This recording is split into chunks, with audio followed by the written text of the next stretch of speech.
Imagine waking up on a quiet Sunday morning. No one around you knows that the country is about to enter the greatest war in its history. There is no warning siren across America, no invasion force on the mainland, no enemy army crossing the border. Instead, thousands of miles away, hundreds of Japanese aircraft are moving toward a US naval base in Hawaii. And when the first bombs fall, America is still officially at peace with Japan. Less than 24 hours later, the president will ask Congress for war, and within days, America will find itself fighting not just Japan, but Germany and Italy as well. 3 days, 3 decisions, and a country that will never be the same. December 1941 was already a dangerous month. World War II had been raging for years. Japan had expanded across Asia, Germany controlled much of Europe, and the United States was watching from across 2 oceans. But America had not yet entered the war directly. That did not mean America was standing completely apart. The United States had already been supporting countries fighting the Axis powers, while relations between Washington and Tokyo had become increasingly hostile. But there was still a political barrier. The American public had not yet experienced a direct attack on American territory on this scale. Then came December 7th, and everything changed. Early that morning, the Hawaiian sky filled with Japanese aircraft. Their target was Pearl Harbor. The American Pacific Fleet was concentrated there. At about 7:55 a.m., the attack began. Bombs fell, torpedoes struck ships, aircraft were destroyed on the ground, and within minutes the quiet harbor became a battlefield.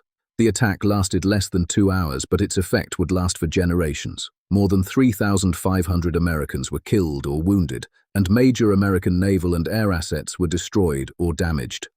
For the people inside Pearl Harbor, the first question was simple: what is happening? For Washington, another question was even more important: what happens next? Thousands of miles away, President Franklin Roosevelt was at the White House. Then the telephone rang. The president was informed that the Japanese had attacked Pearl Harbor. The United States was no longer dealing with a distant diplomatic crisis. American territory had been attacked, American forces were under fire, and Roosevelt now had to make a decision. According to the National Archives, Roosevelt met with military advisors that afternoon. Around 5 p.m., he began dictating his request for a declaration of war. But something important was happening outside the White House. Across America, people were hearing the news. Families gathered around radios. Newspapers rushed to update their editions. And millions of Americans were trying to understand what this meant. Would America fight? The answer was coming. Roosevelt worked on his speech. The first version was revised, then revised again. The president wanted the message to be short, clear, direct. America had been attacked, and he wanted Congress and the American people to understand exactly what that meant. This was not going to be a long explanation of Japanese-American relations. It was going to be a request for action.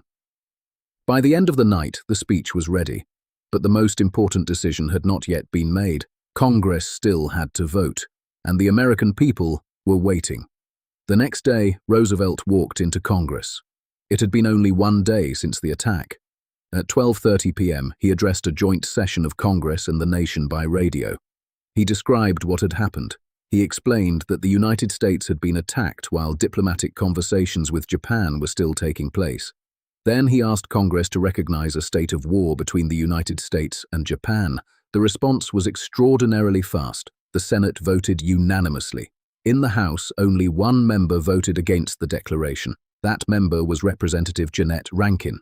Later that afternoon, Roosevelt signed the declaration. America was officially at war with Japan. But this is where the story takes an unexpected turn, because Pearl Harbor was not the end of the crisis. It was only the beginning. For a moment, it looked like the story was simple. Japan attacked America. America declared war on Japan. End of story. But thousands of miles away, another government was watching. Germany. And Germany had a treaty relationship with Japan. The question now was, would Hitler declare war on America? The answer came on December 11th. Germany declared war on the United States. Italy followed. Roosevelt went back to Congress that same day and asked lawmakers to recognize a state of war with Germany and Italy. The crisis had suddenly become much larger. America was no longer entering a war in the Pacific alone. It was now entering the European war as well. Think about what had happened. On December 7th, America was not formally at war with Japan. On December 8th, America was at war with Japan. On December 11th, America was at war with Germany and Italy. In just a few days, the political map of the world had changed. The United States would now mobilize on a scale never seen before. Factories would change, workers would change, military bases would expand, millions of Americans would eventually serve, and American industry would become a central force in the Allied war effort. But there is something easy to miss when looking backward. People living through December 1941 did not know how the story would end. They did not know that the United States would emerge from the war as one of the world's dominant powers. They did not know how many soldiers would die. They did not know how long the war would last. They only knew that America had been attacked, and now they had to respond. And this is where the story becomes more complicated. Pearl Harbor did not create World War II. The war was already raging in Europe and Asia. Japan had already been fighting in China. Germany had already invaded Poland. The United States had already been moving closer to the conflict. So the real story is not America suddenly discovered the war. The real story is years of tension had been building toward a confrontation. Pearl Harbor was the moment that made direct American involvement unavoidable politically. The National Archives describes the attack as triggering a massive mobilization and uniting Americans behind the war effort. The attack did not create every condition that led to America's involvement, but it destroyed the remaining barrier. And there is still one mystery surrounding Pearl Harbor. Could the attack have been prevented? American intelligence had collected information before December 7th. There were warnings. There were signals. There were decisions about how those warnings should be interpreted. After the disaster, the United States launched investigations into what had gone wrong, but this is where history requires caution. There is a huge difference between saying America had intelligence warnings and saying the president knew Pearl Harbor would be attacked. The first is documented. The second remains a controversial claim that should not be presented as established fact, and perhaps that is what makes the story more unsettling. Sometimes history does not turn on information that nobody had. Sometimes it turns on information that people did not understand in time. By December 11th, the transformation was complete. The United States was officially fighting Japan. Germany and Italy had declared war on the United States. Congress had responded. The president had spoken, and the American people were mobilizing. The country that had entered December watching a distant global war was now inside it. The next years would transform the American economy, the military, American technology, American industry, and America's position in the world. But none of that was visible yet.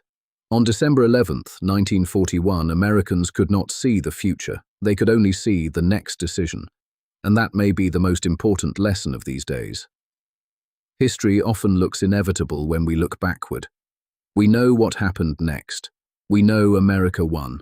We know the Axis powers were defeated. We know the United States emerged from the war enormously powerful. But the people living through those first days did not know any of that. They were standing inside uncertainty. A bomb falls. A message arrives. A president makes a decision. Congress votes. Another government responds. And suddenly the entire direction of a nation changes. So what happened during those 72 hours? America did not simply go from peace to war. It crossed a historical line. On December 7th, Americans were asking, what just happened? On December 8th, are we going to war? And soon after, how do we fight a war against the world's major Axis powers? The future was not written on December 7th, but the choices made in those days helped determine what came next. Because sometimes history does not change over centuries. Sometimes the pressure builds for years, and then a few days are enough to change everything. And America would never be the same.